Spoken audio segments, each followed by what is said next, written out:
I think we have spent too long living from a state of this or that. I think it's time to be this and that. So being an influencer and being one of the head writers at Hearst, being a makeup artist, and I think as humans we're just too multifaceted to even, I don't think we even work right when we're too like almost too compartmentalized, like too crowded, or too small. Like in anything that you do, it's really not the time to play small. And I think we need to live in the space of this and that. I would say the way I did it was through getting as much kind of work experience as I possibly could. But my kind of little tip on that is that you can usually find out people's email addresses, because most people's work email addresses follow a formula. Usually it's first name dot last name at thatcompany.co.uk. And once you just find out, if you can find out one person's email address, you basically know everybody's email address in that company. And that's my kind of main piece of advice there is just like try to figure out people's email addresses and just email them. Like I always used to think that like you needed to have a reason to be like, I've got your email address by blah blah blah. But I get emails all the time and I'm never like, how have they got my email address? It's just not the case. So yeah, just try and work out people's email addresses at publications that you're kind of interested in, and just email them and say, do you have any work experience, or if not, any advice? If you're a freelance journalist, you know how hard it is to make money. So I say open yourself to the bag wherever you can find it. But I've worked with some brands, like I've recently worked with Puma, and it's crazy because it was just really organic, because I post their shoes anyways because I love them, and they were like, do you want to do this and get paid? I was like, yeah, duh. Like when I got into journalism, there was this thing of you can't be a news reporter, and that's what I wanted to be when I started. You can't be a news reporter and be a YouTuber. So they already placed you in a box. And I think this is dangerous. The day they make you redundant, because this has happened to me, you're trying to find a bag in me. You're just doing things that are out your comfort zone. I don't want people to kind of feel like I'm a journalist and I can only be a journalist. If you want to be influencer, if you want to be a YouTuber, if you want to be a podcaster, do it. Don't just put yourself into a box, if that makes sense. There's lots of different ways you can work with brands to even tell their stories. Or even if you want to be the baddest makeup girl and still be a features writer, you guys, please get into the bag. After working full-time on daily news, current affairs, and a bit of everything,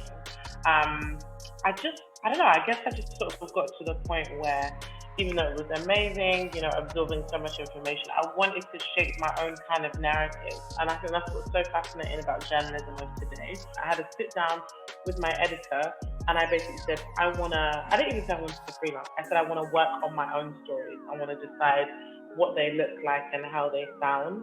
And I really wanted the stereotypes of the continent to be changed. So I say that I do that in two different ways, whether it's the stories that I put out there journalistically and travel experiences as well. I've received crazy amounts of DMs like, wow, there's beaches in Sierra Leone. Wow, the nightclubs in Nigeria, I didn't know that they existed.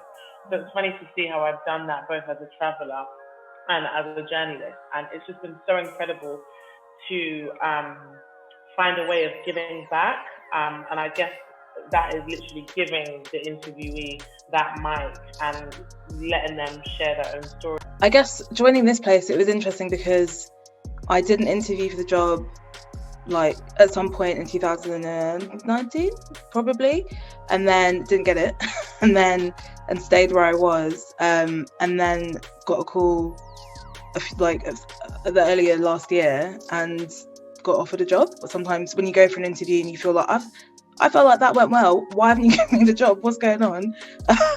It might come back and be good.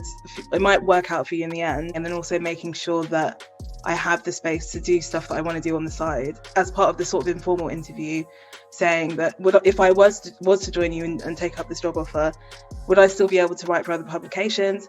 Would I still be able to do X, Y, Z? And the answer was yes. And then I guess as a result, I have continued to do that. So I've written a few freelance articles here and there, or I've had a few commissions here and there. I'm writing a book. I don't know why I forgot about that. So mine is definitely going to be after I wrote my first article, and I was really anxious about it. But basically, it was like a feature for 𝗖𝗿𝗲𝗶 on like the rise of the anti-racist textbook. And then 𝗖𝗿𝗲𝗏𝗏 was like, "Oh, I like this," and then she tweeted a whole thread about it, and I didn't see it until 3 hours afterwards, and I was like, "Okay, I guess, okay."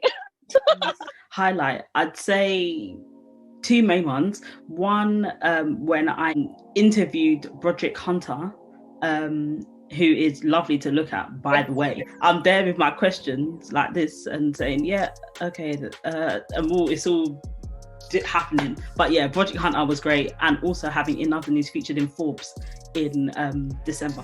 I did a cover interview for Red Magazine with Billy Piper for the April issue, which is the one that's just gone. Winning an award was nice in December. I've won a trip to Jamaica, but we're just waiting. And I interviewed OT from Strictly Come Dancing for Women's Health magazine, because that was my first ever cover mag. So yeah, that was really exciting. February, I spoke at a university in Philadelphia in the US, called Drexel University, and there were about 1,000 students online, and it was literally a conversation with a lecturer, myself, and a woman called Alison Davis, whose father was a very close friend of Martin Luther King and actually accompanied him amongst all of the rallies.